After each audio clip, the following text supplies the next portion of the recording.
जय श्री राधे। पूज्य श्री सद्गुरुदेव भगवान के चरणों में प्रणाम। पूज्य श्री सेठ जी के जीवन चरित्र से साधकों एवं मित्रों को सेठ जी द्वारा लिखे गए पत्र। आइए हम सुनते हैं। सेठ जी कहते हैं, कृपा दया तो भगवान की सब पर सदा ही बनी है। उन्हीं की कृपा से सब कुछ बनता है, परंतु उनकी वह कृपा भजन किए बिना समझ में नहीं आती, और कृपा का प्रभाव जाने बिना कृपा की प्रतीति नहीं होती। तब उद्धार भी कैसे हो? विश्वास ही सार है। बिना विश्वास के नारायण में प्रेम नहीं होता, बिना प्रेम के नारायण मिलते नहीं, और नारायण के मिले बिना संसार से उद्धार होने का और कोई भी उपाय नहीं है। जिस बात से एक दो दिन भी भगवान में कुछ प्रेम होता हो, उसी बात को निरंतर सुनने पढ़ने की चेष्टा करनी चाहिए। जब दिन रात निष्काम प्रेम भाव से जप होने लगे, फिर तो मनुष्य किसी प्रकार से भी संसार के लोभ में नहीं फंस सकता, क्योंकि जब भगवान के प्रेम का सच्चा लाभ प्रत्यक्ष दिखने लगता है, तब भजन अपने आप ही होने लगता है। फिर विशेष चेष्टा नहीं करनी पड़ती। उस ओर का आनंद नहीं जाना जाए तभी तक भजन करना कठिन हो रहा है। पिछले पाप तो सभी के बहुत ही किए हुए होते हैं, परंतु भगवान के नाम जप के प्रताप से वे सभी पाप भस्म हो जाते हैं। फिर कुछ भय नहीं दिखता। भजन होता रहे तो कोई चिंता की बात नहीं। पिछले पापों की कौन जाने, और जानने की आवश्यकता भी नहीं। भगवान नाम जप से वे सभी नाश हो जाते हैं। इसलिए बहुत तत्परता से नाम जप ही करना चाहिए। कलयुग में नाम जप के समान और कोई भी उपाय नहीं है। एकमात्र भगवान नाम जप ही सार है। इसलिए जिस उपाय से हो नाम जप हो सके, पूरी चेष्टा से उसी में लग जाना चाहिए। रामायण में कहा है, कलयुग केवल नाम अधारा, सुमिर सुमिर भव उतरहि पारा। यदि भगवान नाम का जप नहीं होता है तो आपका भगवान में विश्वास ही नहीं है, यही समझना चाहिए। नहीं तो और क्या कारण समझा जाए। अतः एक बार विश्वास करके भगवान के नाम का जप और ध्यान करना चाहिए। फिर सांसारिक लोभ नहीं रह सकेगा। आप सांसारिक आनंद को आनंद मान रहे हैं, इसी से आप उसमें फंस रहे हैं। आपको विचार करना चाहिए कि संसार में आकर मैंने क्या किया। पशु और मुझ में क्या अंतर है? खाना, सोना और विषय भोग तो पशु भी करते हैं। फिर पशु से अधिक आपको क्या आनंद मिला? इस प्रकार विचार कर देखने से मालूम होगा कि हमारा जन्म लेना व्यर्थ ही हुआ। केवल 9-10 महीने माता को बोझ ही ढोना पड़ा। अब चेत जाएं, नहीं तो पीछे पछताने के अलावा कुछ भी नहीं बचेगा। अंत में भगवान के भजन के बिना कोई भी काम नहीं आएगा, कोई भी काम नहीं आएगा।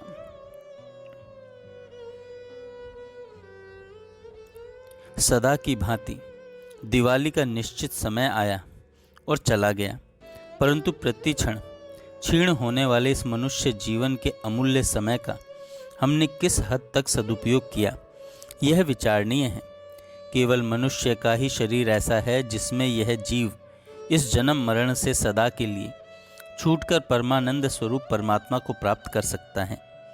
अगर हमने अपनी असावधानी से इस दुर्लभ जीवन को पशुओं की भांति भोगों में ही समाप्त कर दिया, तो अंत में पश्चाताप के सिवा और कुछ भी हाथ नहीं लगेगा। इसलिए श्रुतियाँ हमें चेतावनी देती हैं, जब तक यह मनुष्य शरीर प्राप्त है, भगवान की कृपा से मिली हुई इंद्रियां और अंतःकरण की शक्ति विद्यमान है, तभी तक यदि परमात्मा को जान लिया तो बहुत ठीक है। यदि नहीं जाना तो बड़ी भारी हानि है। जो बुद्धिमान मनुष्य है, वे समस्त प्राणी मात्र में परमात्मा का चिंतन करते हुए इस लोक से प्रयाण करके अमरत्व को प्राप्त होते हैं, सदा के लिए जन्म मरण के बंधन से छूट जाते हैं। अतः हमें इस चेतावनी पर अवश्य ध्यान देना चाहिए।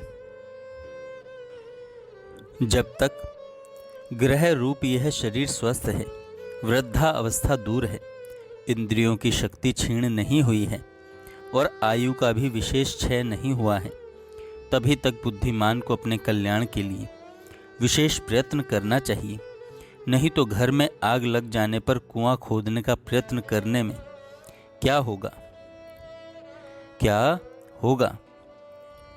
भाई हनुमान दास गोयंदका, भाई जी तुम भी प्रेम सहित राम राम लिखते हो और मैं भी लिखता हूँ, किंतु उसके अनुसार हम लोगों को प्रेम भी करना चाहिए। दिन रात प्रेम अधिक हो, इसके लिए बहुत चेष्टा करनी चाहिए। यदि अधिक चेष्टा न हो तो कुछ तो प्रेम बढ़ाना चाहिए। हमारे से भी श्री भगवान में प्रेम बहुत अधिक करने की आवश्यकता है। सेठ जी अपने एक परिकर हनुमान दास गोयंदका जी से कहते हैं, इसके लिए तो प्राण पर्यंत चेष्टा करनी चाहिए।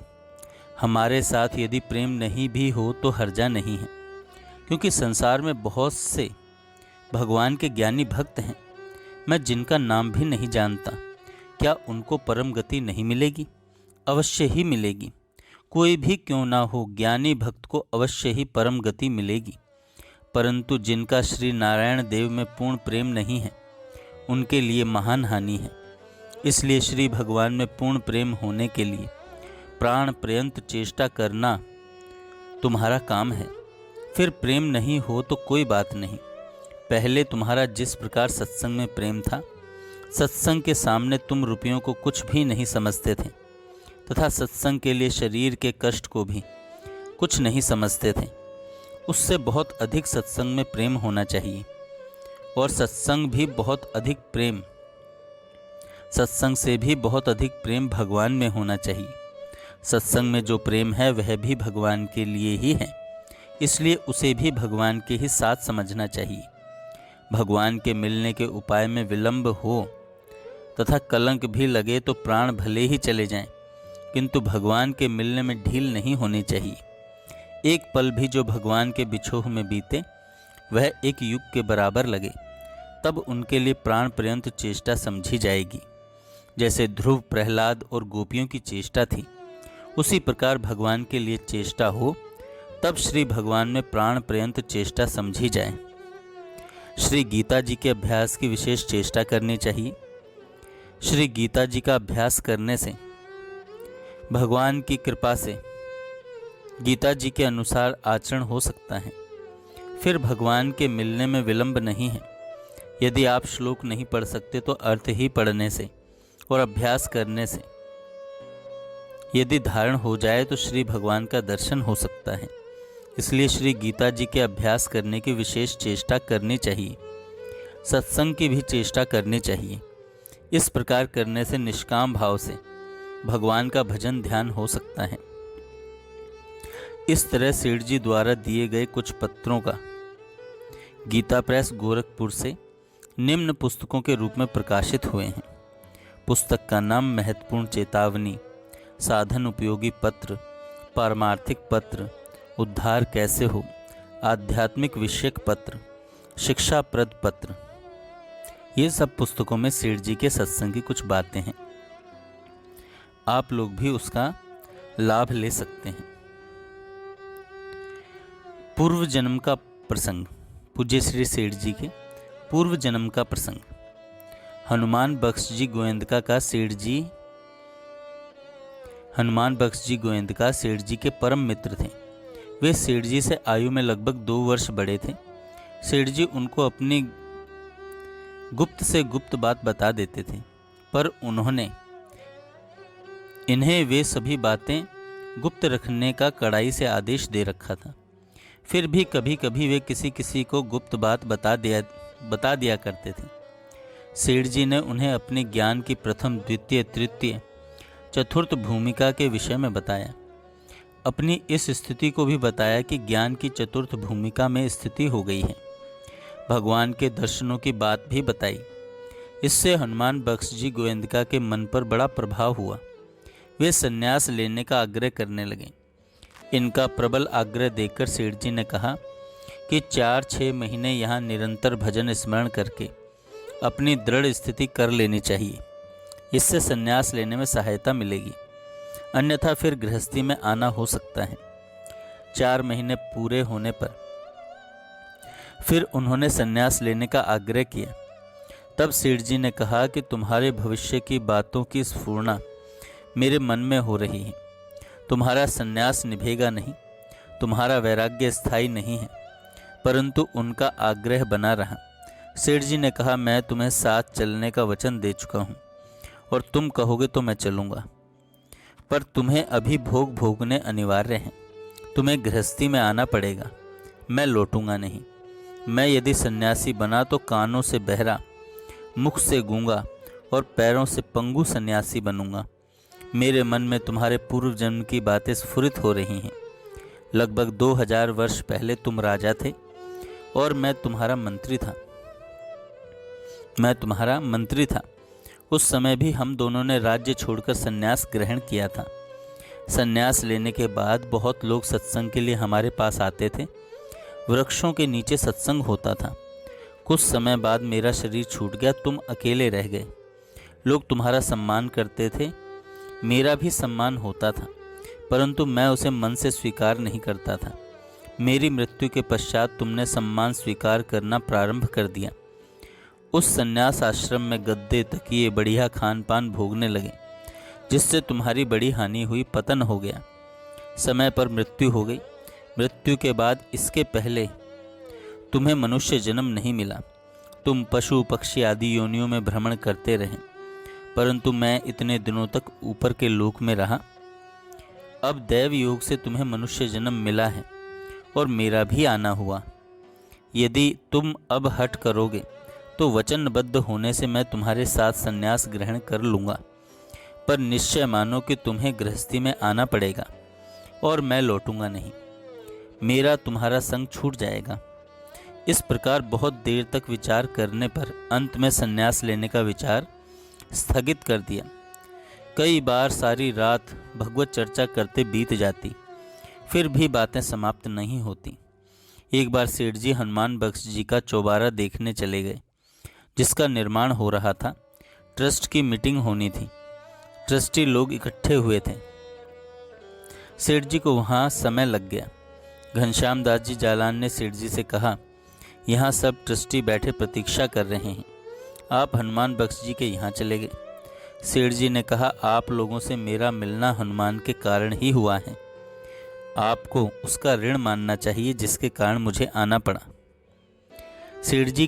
सेठ जी एक अटपटा मंत्र बोला करते थे, अड़ंग बड़ंग स्वाहा, अड़ंग बड़ंग स्वाहा। ध्यान एवं नाम जप के समय विक्षेप आदि दोष आते तो अड़ंग बड़ंग स्वाहा, यह इनका एक मूल मंत्र था। इससे उनको बहुत सहायता मिली। जब कभी काम, लोभ आदि विकार असर करते तो नाथ हे नाथ हे नाथ ऐसा कहने से उनके विकार हट जाते थे। इसलिए साधकों को सलाह देते, जब कभी काम विकार तंग करे तो हे नाथ ऐसी पुकार लगानी चाहिए। एक बार पूज्य श्री सेठ जी ने एक महान उपदेश साधकों के लिए दिया। सेठ जी कहते हैं, मानव जीवन की सफलता परमात्मा के मिलने में है। परमात्मा की प्राप्ति प्रेम से होती है और भगवान में प्रेम के लिए एकांत में करुण भाव से भगवान की शरण होकर स्तुति प्रार्थना करनी चाहिए।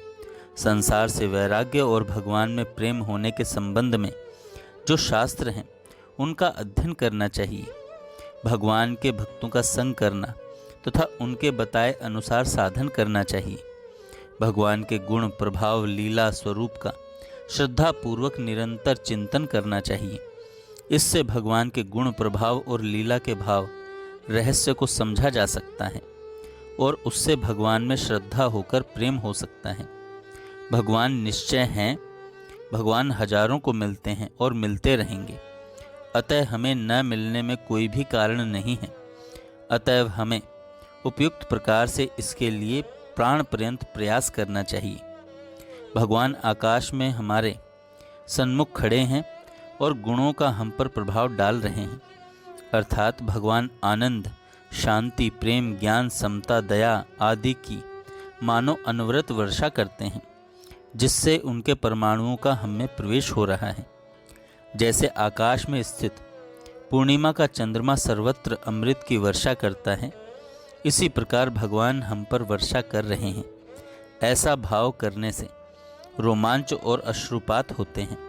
अतः बार बार इन बातों का स्मरण करके प्रभु प्रेम में मुग्ध होना चाहिए और अश्रुपात तथा रोमांच की प्रतीक्षा करते रहना चाहिए। उपयुक्त बातों को छोड़कर अन्य किसी का चिंतन ही न करें। अन्य किसी का चिंतन ही न करें। जय श्री राधे। जय श्री राधे। पूज्य श्री सद्गुरुदेव भगवान के चरणों में प्रणाम।